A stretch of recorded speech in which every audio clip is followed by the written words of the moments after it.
So this is Acts chapter 5, the scripture for May 22nd. Up until this chapter, the church has been internally in lockstep with one another. There's been no division that we've heard of.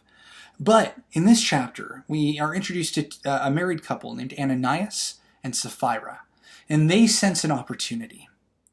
They are people who strike me as wanting to have others admire them and to be looked upon with favor and to be looked upon gloriously to some degree.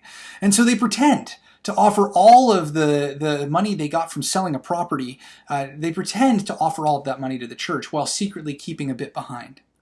Instead of concerning themselves with the financial and spiritual health of this church, they focus on what might get them glory and admiration from the community. Now, they were free to have kept this money if they didn't want to offer it to the church. They were free to hang on to it. But instead of doing that, they pretend to offer it.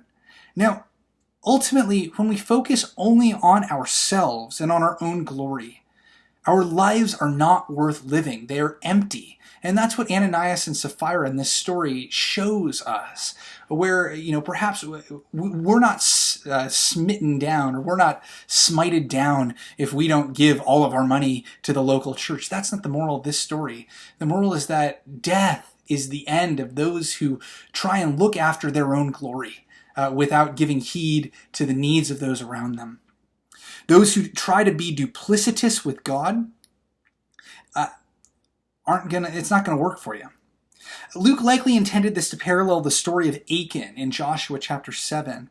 Both interrupt the triumphant march of God's people in the midst of a new era.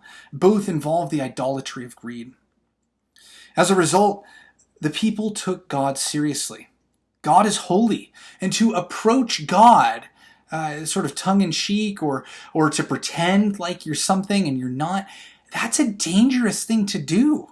We can't forget this, even in the modern context. And the apostles continued to follow this God who has such great power, leading and healing in the temple, giving more and more people hope and gaining more and more converts. And fear and awe swept through the entire community. So the high priest, of course, takes action again. You can't tell people, hey, don't talk about this guy, and then not back it up. So the high priest arrests all the apostles this time, not just Peter and John, and an angel springs them out of prison, and they go right back to teaching and preaching in the temple. And there's this funny part of the scene where the high priest calls them in for questioning, and the guards are like, well, so they're not in jail, but we don't know where they are. And then the temple guard rushes up and says, hey, they're back out here. They're at it again.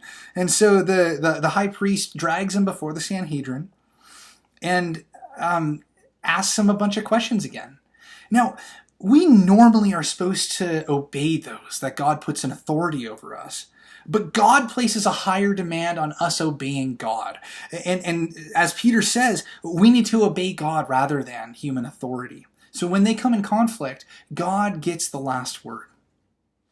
So the Sanhedrin interrogates them again, and Peter continues to rub salt in the wound here. They say, hey, you're going to pour this guy's blood on our heads. And Peter's like, yeah, because you killed him. And the Sanhedrin's pretty irritated at this.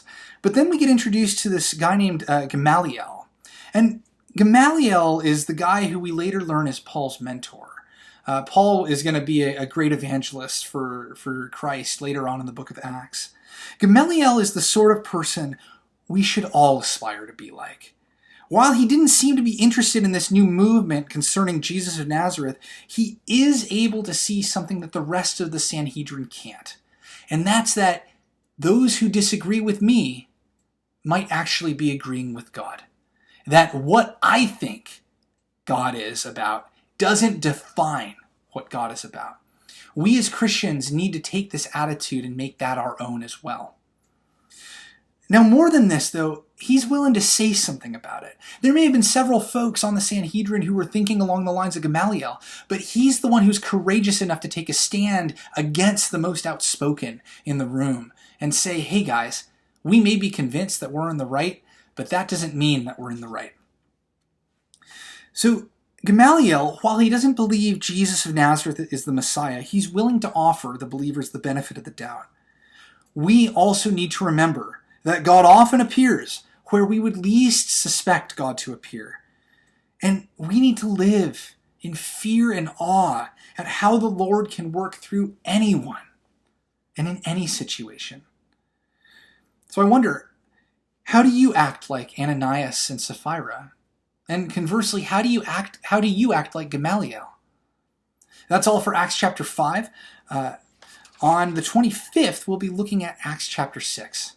May God bless you in your reading of Scripture.